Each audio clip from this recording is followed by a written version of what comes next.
السلام علیکم۔ Showbiz industry سے منسلک سینئر اداکارہ ریما خان بھی رواں سال حج کی سعادت پانے والے خوش نصیبوں میں شامل ہیں، جن کی شیئر کی گئی تصاویر سوشل میڈیا پر زبردست گردش کر رہی ہیں۔ اداکارہ ریما خان نے اپنے انسٹاگرام پوسٹ پر خانہ کعبہ اور مسجد نبوی سے لی گئی تصاویر شیئر کی۔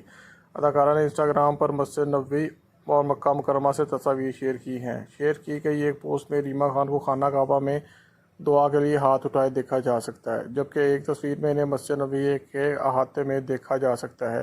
ریما نے اپنی تصاویر کی پوسٹ پر کیپشن تحریر کیا کہ زندگی وہ ہے جو آپ بنانا چاہتے ہیں، اسے پورا کرنے کے لیے اپنا راستہ خود ڈھونڈتے ہیں۔ اداکارہ کی تصویر پر ان کے پرستاروں کی جانب سے نیک تمناؤں کا اظہار بھی کیا گیا۔ اداکارہ ریما بھی رواں سال حج کی سعادت پانے والے خوش نصیبوں میں شامل۔ ایسی مزید خبریں جاننے کے لیے میرے چینل کو سبسکرائب کریں۔ شکریہ۔